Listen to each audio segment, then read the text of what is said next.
চাপানোর দলিল আমাদের কাছে আছে। এই সংসদে ওনাদের দুর্নীতির কথা আমরা জাতির সামনে তুলে ধরে সরকারের মুখোশ আমরা উন্মোচন করব। মাননীয় স্পিকার, আমার কাছে একটি বই আছে, মতিউর রহমান রিন্টুর লেখা আমার ফাঁসি চাই। আমি যদি এই বইটি এখানে পড়া শুরু করি, ওখানে বসে ওনারা বান্দরের মতো লাফালাফি করবেন, মজার বিষয় ওয়াক আউট করতে পারবেন না।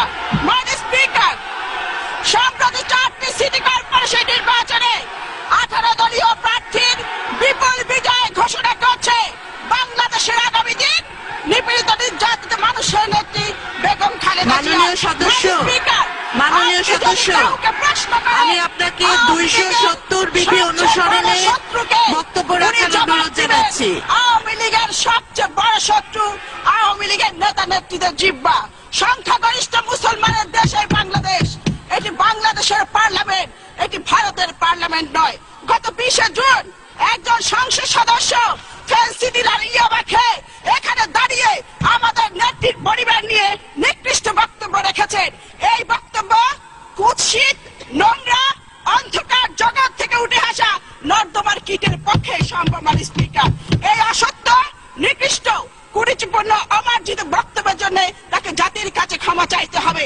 মাননীয় স্পিকার, আমাদের নেত্রীর পরিবার নিয়ে এখানে নোংরা ইতিহাস পাঠ করা হয়েছে। আমি থুতু ছিটাই তার মুখে। তিনি সিদ্দিক সালিকের একটি বইয়ের কথা বলেছেন। আমি চ্যালেঞ্জ দিয়ে বলতে চাই, এই নামে কোনো বই নেই। উনার স্বপ্ন দোষ আছে, উনি এটি স্বপ্নে দেখেছেন। মাননীয় স্পিকার, এই বইয়ের লেখক এবং প্রকাশক উনার নেত্রী এই সংসদে বসে যিনি এমপিদেরকে নোট পাঠান অশালীন ভাষায়। মাননীয় সদস্য, আপনি বাজেটের উপর বলুন।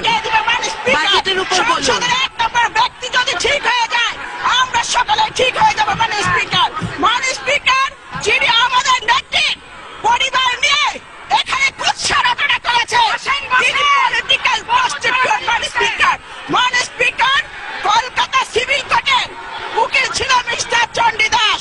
তার এক মেয়ে ছিল যার নাম গরিবালা দাস।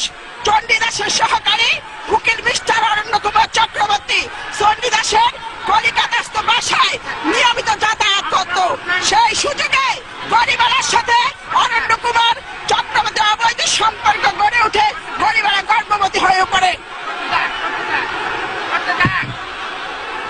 গরিবালা যখন বুঝতে পারলেন তিনি গর্ভবতী হয়েছেন, তখন গরিবালা অরণ্য কুমারকে বিয়ে করার জন্য চাপ দেন। অরণ্য কুমার বিয়েতে রাজি না হয়ে অবৈধ সম্পর্ককে অস্বীকার করেন। এদিকে চণ্ডী দাস বিষয়টি জানার জন্য চিন্তিত হয়ে পড়েন।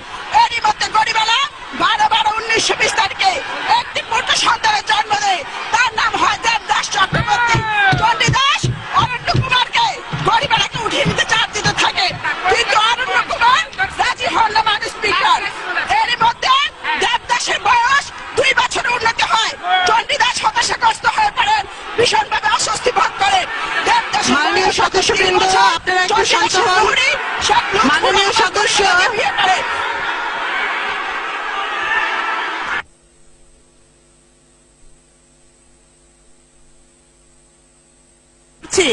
মাননীয় সদস্য, আমি আপনার দৃষ্টি আকর্ষণ করছি।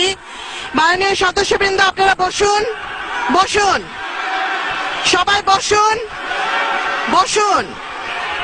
মাননীয় সদস্য, আমি আপনার দৃষ্টি আকর্ষণ করছি। মাননীয় সদস্য, আপনি 270 বিধি অনুসরণে বাজেটের উপর বক্তব্য দিন। মাননীয় সদস্য, ওনাকে মাইক দিন। ধন্যবাদ। মাননীয় স্পিকার, আপনি আমাকে বাজেটের উপর বক্তৃতা দিতে বলেছেন, কিন্তু গত 20 তারিখে যে বক্তৃতা দেওয়া হয়েছে, আমি আপনার কাছে প্রশ্ন রাখতে চাই, এটা কি বাজেট বক্তৃতা ছিল? মাননীয় স্পিকার, আমি এখানে বক্তব্য দিব, আমি শুধু পাল্টা জবাব দিব।